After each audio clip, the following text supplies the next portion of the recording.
3:30. We got a lot of 3:30 games. I'll warn you. We got Stanford, who's 2-3. Chapter number 11, Notre Dame, who's 4-1. Notre Dame favored by 23 points on NBC. Ashton Daniels gone 68-115, thrown for 633 yards, 5 touchdowns, 6 interceptions. Also leads his team with the ground with 50 carries for 250 yards. Alec Iomanner has had 24 catches for 317 yards and 3 touchdowns. And Riley Leonard for Notre Dame has gone 82-126, thrown for 750 yards, 3 touchdowns, 2 interceptions. Also leads his team on the ground with 59 carries for 376 yards and 7 touchdowns. Bo Collins gone 17-181, 70 catches for 181 yards, that is, and a touchdown.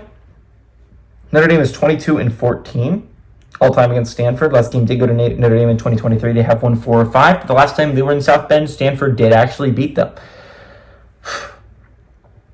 No, I don't think there is another team that had a better week not playing.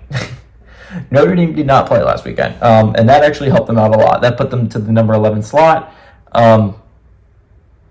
That's a big win for Notre Dame, honestly. For end up picking up a Northern Illinois loss, a loss that looks just abysmal on the resume. It looked like their season was done, especially considering that honestly they don't have a lot of chances to pick up high quality wins, right? I don't know if any team they beat will end up ranked at the end of the year. Louisville was a big win at the time, but who knows if Louisville's going to end up being ranked by the end of the year. USC is a big game in the future, but who knows if USC will be ranked then either. So you just needed to win if you're Notre Dame and hope for some help. And by God, you got some help last weekend.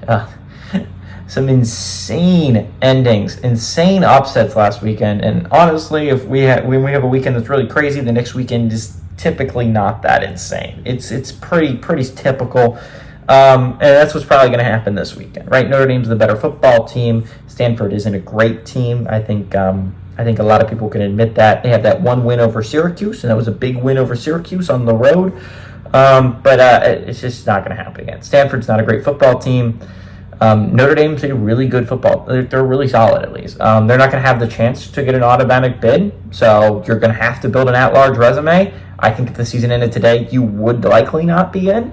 But as long as you keep winning, teams in front of you are going to lose. They just are. They end up playing each other. There's going to be a 2-loss Georgia or 2-loss Tennessee or 2-loss Alabama. Those things are going to happen. So if you just keep winning football games, Notre Dame, honestly, you're going to put yourself in a great position. And honestly, I was talking crap about Notre Dame's wins. They have a really high-quality win in A&M. As long as A&M keeps winning, that win looks better and better. And if they want to put in A&M, they got to put in you. And so Notre Dame, honestly, if you keep winning football games, you're going to be good. They're in a good position to do so. They have a pretty easy schedule to win out. Stanford's not a great football team. I expect Notre Dame to handle this with ease. This is not one of the better games, I think, of the 3:30 window that's going to have national relevance. If I had to pick a game, it would not be this one to watch. Maybe Notre Dame always somehow finds a way to disappoint their fans, so maybe. But I do like Notre Dame to win and cover here.